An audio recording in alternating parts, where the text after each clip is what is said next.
오늘 우리가 지금 지역 복음화를 위한 전도 전략이라는 메시지인데, 사도행전의 성경적 전도는 아가다락방의 전략은 거의 예루살렘 이스라엘에서 사역이 그 안에 바운다리로 가지고 한 거거든요.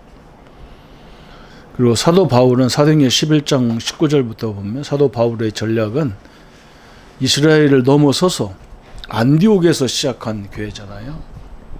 그래서 사도행전 11장 19절 30절에 보면 비로소 그리스도인이라 일컬음을 받았더라 그랬는데, 워낙 복음을 오직 복음만을 전하는, 그리스도만 전하는 그런 교회로 있었기 때문에 옛날 우리가 어릴 적에 그런 소리를 많이 들었어요. 예수쟁이 소리 많이 들었어요.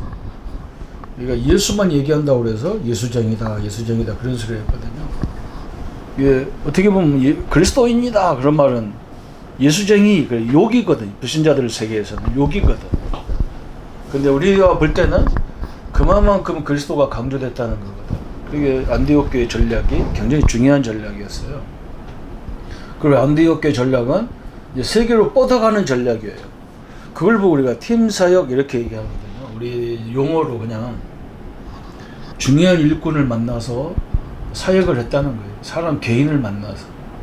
그래서 이 복음이 있어야 될 이유, 이 복음이 왜 그리스도가 있어야 되는지 이유를 정확히 알려준 그런 메시지인데, 그래서 많은 전도문이 열려진 거잖아요. 뭐 그렇게 큰 전도문도 아니야. 사실은 그냥 에베소, 빌립보, 데살로니가 지역, 고린도 지역, 그것도 우선 귀신을 섬기는 그런 지역에 들어가서 귀신을 섬기면 안 되는 이유, 복음 가지고 있어야 될, 복음만이 귀신을 내어 쫓을 수 있는 권세가 있음을 제 문제 해결하는 길이라는 것을 설명한 거거든요. 이제 그 복음을 알아들은 사람이 있는 거예요. 그래서 자기가 이 지역을 살리기 위해서 이 일을 해야 되겠다, 이런 제자가 나온 거예요. 우리가 그런 사역이 굉장히 중요하잖아요. 그죠? 이게 다락방보다 어떻게 보면 한 단계 올라선 단계예요. 그래서 우리가 지금 세계복음, 하나님 예수님이 우리 보고 세계복음화를 말씀하셨는데, 그 복음을 할 수 있는 방법이 이제 팀사역. 그래서 처음에는 그런 그 팀사역을 해가지고 그 사람네 집에서 이제 어떻게 보면 누디아네 집에서, 야손의 집에서 시작했잖아요. 그러니까 야손이 누디아가 보고 이것을 통할 수 있는 사람들이 모여서 처음에는 예배했겠죠. 그렇잖아요. 그죠? 누가 이걸 할 수 있겠나, 이걸 자기가 알 거 아니에요. 그 사람들이 모여서 사역을 시작했는데 나중에 이게 지교회로 되어진 거예요. 원래는 지교회라는 개념은 다 지교회, 우리도 지교회거든요. 이 믿음의 교회라는 것도 다 지교회잖아요. 그리고 원 교회는 그리스도가 원 교회지, 다 지교회잖아요. 그래서 오늘 그런 일꾼들을 만났을 때, 그런 문을 열 때 이제 주는 메시지. 그래서 우리가 그런 사역할 때 우리는 막 영접 하나 시킨 것 때문에 막 물론 감동 감하죠. 천국에서는 막 잔치하는 거죠. 그런데 이런 사역, 그 지역 한 지역을 책임질 수 있는 이런 제자를 만난다는 것은 한 영혼 구원하는 거고 또 다른 문제잖아요. 그게 너무너무 중요한 거예요. 그래서 그 사람들에게 메시지를 이렇게 정확히 던지고 전략과 메시지를 함께 했던 거예요. 그래서 오늘은 제10과 기도응답은 어떻게 받나, 요한복음 16장 24절에 예수님이 뭐라 했냐면, 지금까지는 너희가 내 이름으로 구하지 않았단 말이에요. 예수님 오시기 전에는 우리가 하나님 만나는 방법이나 죄 문제 해결하는 방법은 어린 양의 피를 가지고, 양의 피로 하나 옆에 번제를 드림으로 만났다면, 그렇게 응답을 받았다면, 이제는 내 이름으로 기도하면 내가 시행하겠다, 내가 주시겠다는 거예요. 우리가 예수 이름으로 예배하고, 예수 이름으로 용서받고, 예수 이름으로 귀신 쫓아내고, 예수 이름으로 하나님 만나는 길을 지금부터 열어주겠다는 거예요. 그게 기도응답이거든요. 제일 좋은 기도응답은 뭐냐면 하나님 만나는 응답이에요. 우리 육신의 것이 잘 되고 잘못되고 그게 중요한 게 아니잖아요.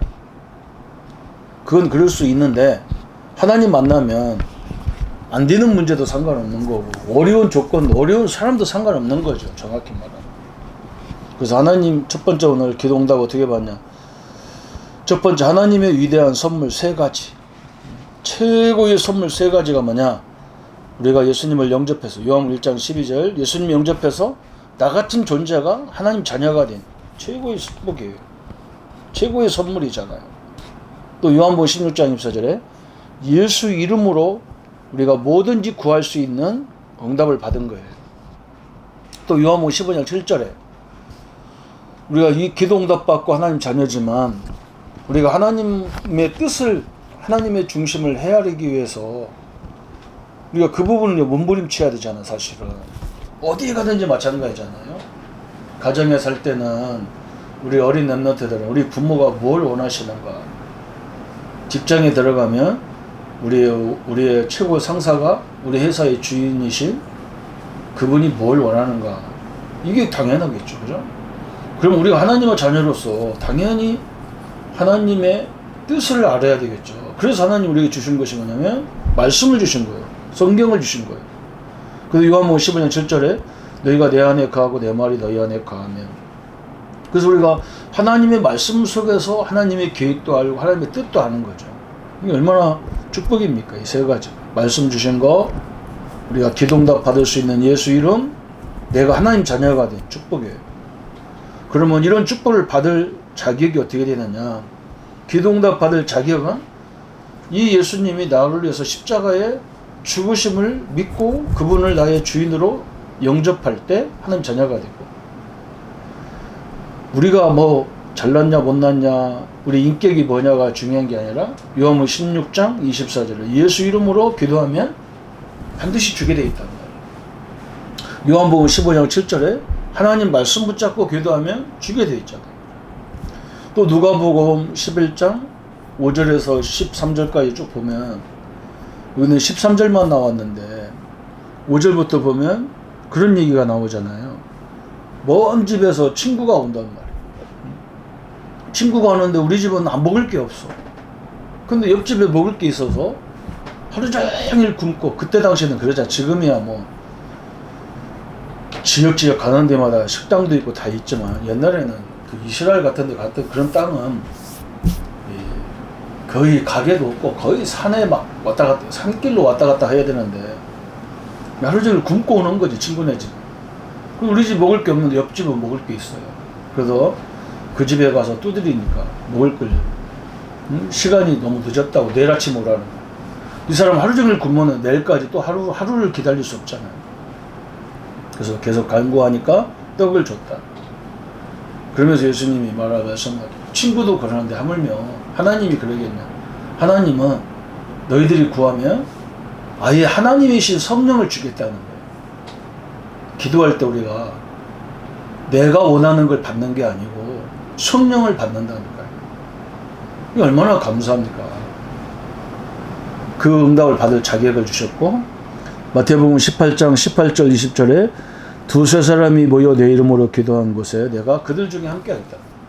이 복음의 비밀을 아는 두세 사람이 모여서 기도할 때 하나님 응답 주시겠다. 여섯 번째 보면 요한복음 14장 14절에 보면 예수님이 뭐라 했냐면 내 이름으로 기도하면 내가 다 주겠다는 거예요. 그러니까 걱정하지 말라는 거예요. 그런데 예수님이 응답을 줄 때 우리도 마찬가지죠. 내가 우리 자녀에게 못 줄 게 하나도 없어. 내가 없으면 못 줘도 있으면 다 주겠죠. 그러나 조건은 있어요. 무슨 조건일까요? 즉시 주는 경우가 많겠죠. 그러나 우리 자녀가 그 축복을 가지고 이상한 방향으로 쓸 것 같으면 안 주겠죠. 그런데 또 한 가지는 있겠죠. 이거보다 더 좋은 게 있어. 우리 아이들이 원하는 것보다 더 좋은 게 있거든. 그러면요, 그 원하는 걸 주는 게 아니라 더 좋은 걸 주는데, 그 더 좋은 것이 때로는요 노예로 가고 포로로 가고 막 그런 거예요. 그 희한하잖아, 그죠? 성경에 보면 그렇게 돼 있어. 요셉이 아버지의 사랑을 받고 인정받고 막 그러는데, 그런 사랑하는 아들을 노예로 보내요, 하나님이. 더 좋은 축복이 계획되어 있기 때문에. 그래서 우리가 그런데 속으면 안 되는 거죠. 우리는 불신자처럼 뭐가 잘 돼야만 응답이라고 하는 그런 것을 벗어나야 돼요. 하나님 나와 함께하기 때문에 좋은 조건, 어려운 조건 나하고는 상관없어야 돼요. 그게 우리가 응답받을 자의 자격이고 그때부터 하나님은 그 사람에게 역사하게 돼 있는 거죠. 세 번째, 기도응답의 조건 그랬죠. 시험, 시련, 십자가. 시험은 항상 있어요. 시험은 하나님도 우리가 그릇이 됐는지 안 됐는지 시험하잖아요. 아브라함에게도 엄청난 시험을 했잖아요. 아들을 달라는 거. 참 뭐 바치라는 것이 시험이 가장 어려운 시험이에요. 그게 다 시험이거든. 헌금을 해야 되냐 말아야 되냐 이게 다 시험이거든. 또 쓸 일이 뭐 하려고 뭐 헌금 하려고 하면 꼭 쓸 일이 생겨. 그러니까 이거 다음에 하자. 뭐 거의 그러잖아요. 시험이 있어요. 그 다음에 시련이 있어. 시련. 시험은 우리가 테스트 해야 돼, 우리 통과해야 되겠지만 시련은 잠깐 있다가 지나가는 거예요. 십자가 같은 것이 있거든. 그런데 이거는 평생 가는 십자가도 있어요. 그러게 우리 집안에 거의 하나씩 다 있잖아요. 그죠? 뭐 호세아 부인이라든지 다윗은 장인이 아버지 장처와 아버지가 완전 십자가잖아요. 이것은 평생 죽이려고 쫓아다니는 거예요. 이 십자가입니다. 이건 내가 짊어져야 되는 건데, 근데 내가 짓는 게 아니죠. 하나님 주신 내게 좀 큰 축복이라고 생각하고 짊어야 돼.